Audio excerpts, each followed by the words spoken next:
നായകനായി 2000-ൽ പുറത്തിറങ്ങിയ ചിത്രമാണ് ദേവദൂതൻ. അന്ന് തിയേറ്ററിൽ ഫ്ലോപ്പായ ചിത്രം ഇപ്പോൾ റിലീസിന് ഒരുങ്ങുകയാണ്.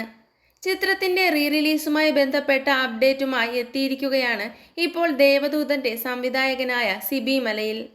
മോഹൻലാൽ, മുരളി, ജനാർദ്ദനൻ, ജയപ്രദ എന്നിവർ പ്രധാന വേഷങ്ങളിൽ അഭിനയിച്ച ചിത്രമാണ് ദേവദൂതൻ. ചിത്രത്തിലെ ഗാനങ്ങൾ ഇന്നും ഏറെ ശ്രദ്ധേയമാണ്. അന്ന് തിയേറ്ററിൽ പരാജയമായെങ്കിലും ചിത്രം പിന്നീട് സിനിമാ പ്രേമികൾക്കിടയിൽ ഒരു കൾട്ട് ക്ലാസിക്കായി മാറിയിരുന്നു. ഇതിനാൽ കൂടിയാണ് ചിത്രം പുത്തൻ സാങ്കേതിക സന്നിവേശത്തോടെ എത്തുന്നത്. ദേവദൂതൻ റീമാസ്റ്റേർഡ് 4K അറ്റ്മോസ് പതിപ്പ് തയ്യാറാക്കുന്നതിന്റെ പണിപ്പുരയിലാണ് താനെന്ന് സംവിധായകൻ സിബി മലയിൽ ഇപ്പോൾ പുതിയ സോഷ്യൽ മീഡിയ പോസ്റ്റിലൂടെ അറിയിക്കുന്നത്.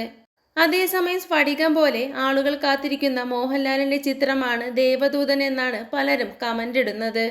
എന്നാൽ ചിത്രത്തിന്റെ റിലീസ് എപ്പോഴെന്ന് അണിയറക്കാർ വ്യക്തമാക്കിയിട്ടില്ല. വിശാൽ കൃഷ്ണമൂർത്തി എന്ന സംഗീതജ്ഞനായാണ് മോഹൻലാൽ ചിത്രത്തിലെത്തിയത്.